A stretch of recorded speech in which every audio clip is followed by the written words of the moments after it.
Enchaînons par la deuxième variante concernant la mise en tension du tenseur du fascia lata. Après avoir détaillé la première variante en décubitus latéral, on passe maintenant à la deuxième variante en procubitus, en décubitus ventral.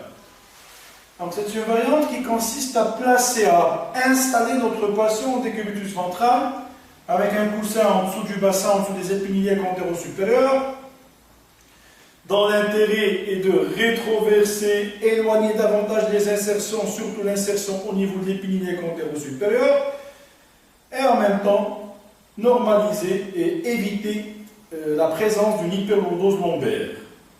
Le thérapeute sera positionné contralatéralement par rapport aux membres et par rapport aux muscles à étirer.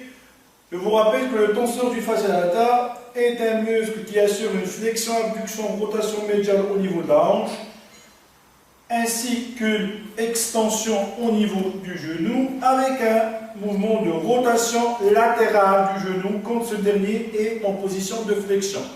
Donc sa mise en tension au passif nécessite l'association de certains mouvements au niveau de la hanche sur un genou fléchi pour pouvoir éloigner au maximum les insertions et allonger les fibres musculaires, le corps musculaire. Donc ma prise sera la suivante. Je me positionne en contralatéral sur un genou fléchi pour éloigner davantage l'insertion distale de l'insertion proximale. Donc, une prise au niveau du tiers distal du fémur face antérieure sur un genou fléchi, une contreprise qui sera placée sur la face postérieure du sacrum, de préférence sur sa partie distale à proximité du coccyx. Je réalise ma prise et j'induis un mouvement d'extension de hanche, associé à une adduction tout en insistant sur la rotation latérale de hanche en bloquant toujours au niveau du bassin. Donc, je répète, patient décubitus ventral, coussin sous le bassin pour délordoser et pour placer le bassin en rétroversion afin d'éloigner au maximum l'insertion iliaque, l'insertion tibiale. On démarre par fléchir, par une flexion du genou. On réalise notre prise au niveau du tiers distal de la face antérieure de la cuisse à proximité du genou.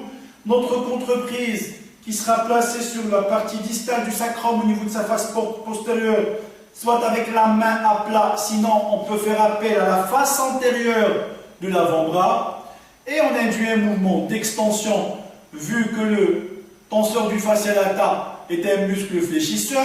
On rajoute l'adduction de hanche vu qu'il est abducteur, tout en combinant avec une rotation latérale de hanche, toujours en utilisant le bras levier ou le segment jambe. Il y a un autre moyen pour pouvoir fixer cette position du genou fléchi. Certes, c'est une manœuvre qui risque d'être un peu difficile pour certains thérapeutes. Tout dépend bien sûr de l'état de corpulence du patient que vous avez entre les mains. Donc, au lieu de laisser le pied et le segment jambier reposer sur l'épaule du thérapeute, il va pouvoir le fixer par une prise thoraco-brachiale, c'est-à-dire une prise comprise entre la face médiale du bras et le thorax. Donc ça permet et de fixer le pied, le genou en flexion, et de l'utiliser comme une manivelle pour pouvoir accentuer le mouvement de rotation externe de hanche avec les contreprises toujours au même endroit, la prise toujours au niveau du tiers distal de la face antérieure du fémur ou du segment fémoral.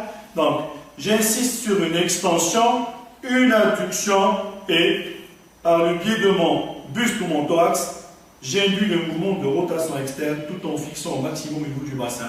Donc bien sûr, en demandant à notre patient d'inspirer, d'expirer progressivement, tout en respectant le seuil de perception de douleur, sans forcer le mouvement pour ne pas provoquer de réaction de défense musculaire. Donc ça, c'était la deuxième variante concernant la mise en tension du tenseur du fascia lata.